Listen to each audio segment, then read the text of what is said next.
Hey everybody, how are you doing today? You doing great? I'm feeling great. Thank you very much for stopping by. We're going to go very quickly see what's happening across the world. So first time, my name is Zack. You're very welcome. Number first, we're going to New York. Okay, in New York, something crazy has happened. A Ugandan man has become the mayor of New York. Yes, a Ugandan man born in Uganda. We're going to find out about that. Then we're going to go to Kenya, where they are using bee sting treatment. Have you ever heard of that before? Yes, a bee stings you to treat you of your disease. Crazy stuff. And then we're going to Haiti. Yes, this island right here. Voodoo worshippers gathered at Port-au-Prince to celebrate the dead. Yes, the dead.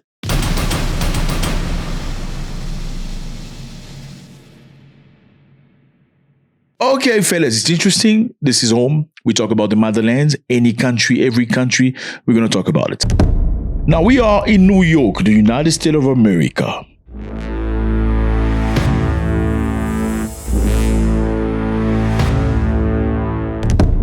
Okay, so this man born in Uganda is going to be the next mayor of New York. 34 years old, a Ugandan guy. This is him. No, don't be disappointed. I know he's not black, but yeah. He's Indian. Indian man, born in Uganda, 34 years of age, democratic socialist, has just won the election and captured global attention. This is brand new, and he promises to bring change. So the guy is born in Uganda, born in Uganda of Indian parents. Obviously, you know, in Uganda, Indians came long time ago, not to Uganda especially, but the Indians came in Africa at the time where they were building railroad. Who were building railroad? The British were building railroad. From Mombasa, look at the map, Mombasa all the way to Kampala. Mombasa is at the coast of Kenya. Kampala is the capital of Uganda. So why did the British want to build railroad? They were just trying to steal, okay? How do you steal stuff from this African continent and take it to the port and export it quickly? You need a train. So instead of using the blacks to build the railroad, they chose to go bring in Indians. So some people ask, like, did they feel like black people were not smart enough to build railroad? That's a good question. Other people say, well, black people resisted. They refused to build the railroad. That's why the British felt they needed to go bring Indians. A very similar thing happened in South Africa, where the British came to colonize after, combating and winning over the black people. They trying to force them to work into farms and do other stuff. And a lot of black people refused to do that. And that's the reason why they went to India and imported a lot of Indians to come and work.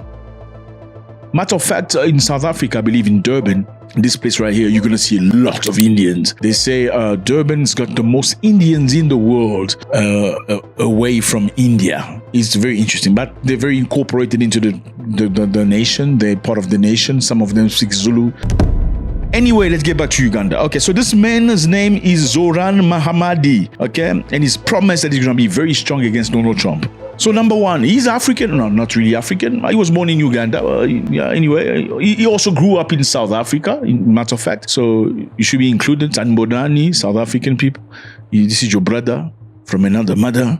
He's also your brother Jebaliko from Uganda. Anyway, and he's going to be the mayor of New York.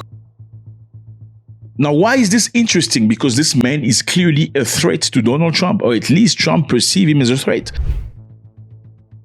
President Trump threatened to withhold the federal funding from New York if Zoran Madani won mayoral election, calling Madani a communist and warning of dire consequences for the city. So Trump literally said, New York is not going to get federal funds if this guy becomes governor. It's very challenging. Listen to him. So Donald Trump, since I know you're watching, I have 4 words for you. Turn the volume up. New York will remain a city of immigrants, a city built by immigrants, powered by immigrants, and as of tonight, led by an immigrant. As you can hear, this man is very challenging. He's 34 years old. He's still young, okay? And he's challenging this way. Now, let's talk about federal fund. What is federal fund? Federal fund is basically, in a very simple way, I know you're very smart, but we're trying to make everybody understand. It's money that the government votes through Senate to allocate to a state. It's basically money the government collects from taxpayers to give to a specific state. And in this case, New York.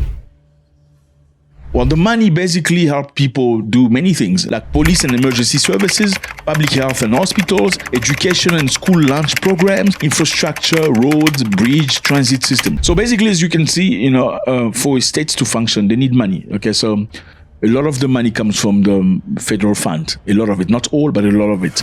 They need that money to function.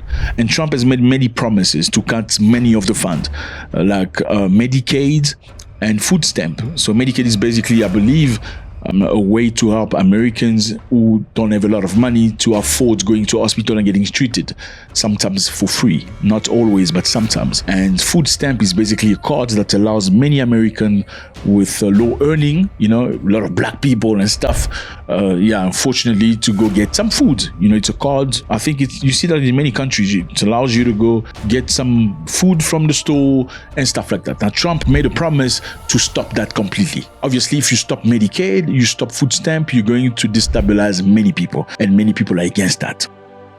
Now, as you know, Trump also battled against the Democrat because he said that some of the money allocated to the Democrat was being sent to multiple places where it shouldn't have been. One of the examples is Boko Haram. They say Boko Haram was financed by US aid. The money was sent for other things, but the money ended up within Boko Haram hands. They also say some of the money was being spent by America, went into a program that was helping, men that lack other men, gets their thing fixed, stuff like that. I can't say the word, but you understand. So they feel like, why is America wasting money on things like that in Africa? You know what I'm saying? Now, anyway, these people have come. The new mayor, who is from Indian descent or Indian parent, Idi Amin, this man chased Indians from Uganda back in time because he felt like Indians were taking over the country, the economy, the shops, the businesses, the industry, and they didn't want to mix with the blacks. After he chased them, they went away. When after Idi Amin left the country, most of the Indians came back. Anyway, and now we're moving to Kenya. Fellas, Kenya, something very, very interesting is happening. Okay, in Kenya, there are pouches of Kenya where they're using bee sting treatment. Yes, have you heard of that? You feel sick, you get stung by a bee, and you feel better. Have you heard of that before? I know a lot of people believe in one system of medicine. When you speak about other different medicine, you get upset, especially doctors. I got doctors in my family. They get very upset when you talk about other things. Very, very upset. Don't talk about that. You don't understand. Yeah, it's just crazy. Look, we don't understand nothing, all of us, because there are diseases you cannot heal, even though you got that knowledge. So there's many science out there that nobody quite understands. So Kenya is doing some great things. Look at this case of this lady suffering from a very special condition, and listen to it. When I came here, my left leg had no strength at all. I only had feeling on my left side and leg, as the nerves on my right leg were like dead. But right now, I can feel my leg. When I stand, I can feel that it is regaining some strength. Now I can even feel the pain from the sting, meaning that my nerves are now active.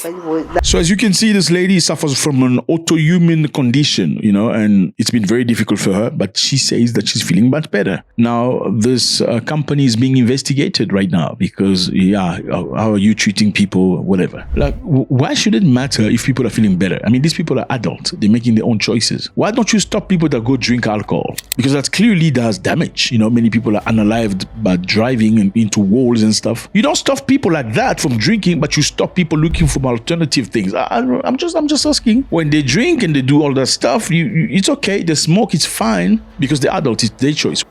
Now, what's been proven is that bee sting therapy does help from certain things which are officially recognized. These are the things that are officially recognized. If you suffer from joint pain, they believe that if a bee stings you, you'll feel much better. If you suffer from Parkinson's disease, early stages, a venom of a bee might improve motor function. Interesting. I got family members with that stuff. Maybe that's something I should consider. If you suffer from multiple sclerosis, you heard of that? That's a crazy disease. Okay, that's a crazy disease. I know a lot of people think the crazy disease is only the one with 3 letters, but there are multiple things that are very, very difficult. They say bee venom treatment may help regulate immune response and reduce symptoms of multiple sclerosis. Interesting. So do you think they should follow up with these people, put them in jail, and perhaps close the shop, or allow people that are adults to continue getting treatment? I mean, the same way they do with cigarette and alcohol. And now we're going to Haiti. Have you heard of Haiti before? This is Haiti, my brother. Haiti is a very interesting place. They are the first black nation to get independence in the world. In the 70s already, my brother. Long time ago. Basically, these people were taken from Africa to this island, as you can see. They forced them to work in plantations, sugar, coffee, and all this stuff. Beat them bad. The French took them over there. And there was a night, they just got very angry. They're like, you know what, this is enough. We cannot accept this anymore. They did a prayer, okay? They did a prayer, voodoo prayer before they went to war, They did a prayer. They went to war against French. They beat the living shit out of French. Yeah, these are the people. You must respect them. Then they boycotted them so that no other black country in the world or black nation dare to try stand up against the colonizer. That's why America boycotted them, Britain boycotted them, Spain, France, all of them. They put them aside so they don't grow the economy. They actually indicted them. They say, if you don't pay us, we're going to destroy and bombard you. That was the goal. Now, Haiti is celebrating. Hundreds of voodoo worshippers gathered in Port-au-Prince, in November 1st to celebrate the Day of the Dead. Yeah, that's their religion. It's locally known as Fete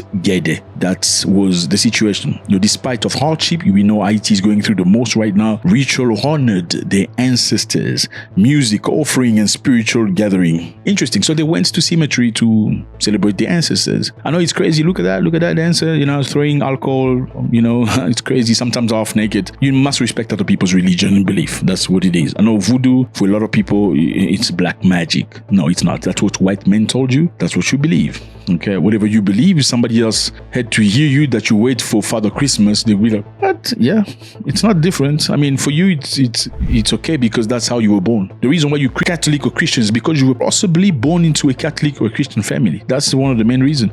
Otherwise, you wouldn't. Okay, so let's not laugh at each other and try to be funny. So I think curiosity. Would you be curious about voodoo? Would you want to know about it more? Or are you going to be like, no. People believe that the reason why you feel no is because the white man taught you that you shouldn't even try to be curious. I mean, you don't even read books from other people, such as, why don't you read the Quran if you're Christian? You need to read the Quran and find out what's written in there. Because curiously, a lot of Muslim people, a lot of academics will read the Bible. They will break you down with verses of the Bible. Him not being a Christian. Why Christians are scared of learning about other people's things without necessarily embracing it? Let me know how you feel about this. We have a brand new mayor from Uganda. No. He was just born in Uganda. He's Indian. Now, is he going to support black people? Question mark. And don't get too excited, A lot of people got very excited about Obama. Obama is black. Obama is not black. His mom is white. Why do you delete the white side of Obama? I don't understand that. Why did you have so much expectation of Obama? All Kenyans were happy, thinking they're going to get free visas to the US. Duh. No visa for you. Obama is neglecting his father, his ancestor. Duh. Anyway, let me know how you feel about this. It was a great pleasure. God bless.